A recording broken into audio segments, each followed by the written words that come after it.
ভূমিকম্পপ্রবণ জাপানে মেগা ভূমিকম্পের সতর্কতা জারি করা হয়েছে। সম্প্রতি কয়েক দফায় শক্তিশালী কম্পনে দুলেছে জাপানের উত্তর পূর্বাঞ্চল সহ দেশের অন্যান্য এলাকা। উপকূলীয় শহরগুলোতে জরুরি প্রস্তুতি জোরদার করা হয়েছে।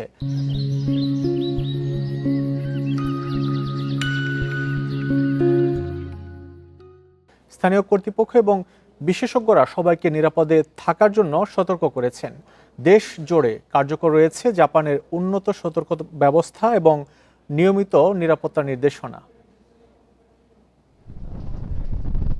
গত সোমবার উত্তর জাপানের উপকূলে শক্তিশালী ভূমিকম্প আঘাত হানার পর আগামী এক সপ্তাহের মধ্যে জাপানে ৮ বা তার চেয়ে বেশি মাত্রার ভূমিকম্প আঘাত হানতে পারে বলে সতর্কতা জারি করেছিল দেশটির আবহাওয়া অধিদপ্তর।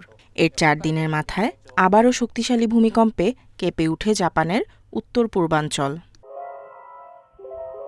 প্রশান্ত মহাসাগরের রিং অফ ফায়ার নামের সক্রিয় ভূমিকম্প বলয়ের উপর অবস্থিত জাপান। এ কারণে দেশটি বিশ্বের অন্যতম ভূমিকম্পপ্রবণ অঞ্চল। সেখানে প্রাকৃতিক এই দুর্যোগ সাধারণ ব্যাপার হলেও সোমবার রাতের ৭.৫ মাত্রার ভূমিকম্পের পর নড়েচড়ে বসেছে জাপান সরকার। প্রথমবারের মতো এমন মেগা ভূমিকম্পের সতর্কতা দিয়েছে জাপানের আবহাওয়া অধিদপ্তর। সাম্প্রতিক ভূমিকম্পের ধারাবাহিকতা উত্তর জাপানের লাখো মানুষের উপর প্রভাব ফেলতে পারে বলে সতর্ক করেছেন বিশেষজ্ঞরা। উদ্ভূত পরিস্থিতিতে লোকজনকে উপকূল থেকে নিরাপদ দূরত্বে থাকার পাশাপাশি দুর্যোগকালীন প্রস্তুতি গ্রহণের পরামর্শ দিচ্ছে কর্তৃপক্ষ। জাপানের পক্ষ থেকে পর্যটকদের জন্য কোনো ভ্রমণ নিষেধাজ্ঞা না থাকলেও ভূমিকম্পপ্রবণ জাপান ভ্রমণে সতর্কতা জারি করেছে বিভিন্ন দেশ। জাপানে অতীতেও মেগা ভূমিকম্প হয়েছে।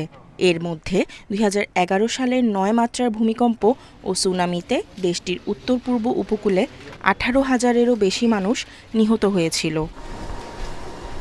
যদিও বিজ্ঞানীরা ভূমিকম্পের সুনির্দিষ্ট সময়, স্থান বা মাত্রার পূর্বাভাস দিতে পারেন না, তবুও জাপানের সতর্কতা ব্যবস্থা বিশ্বের অন্যতম উন্নত।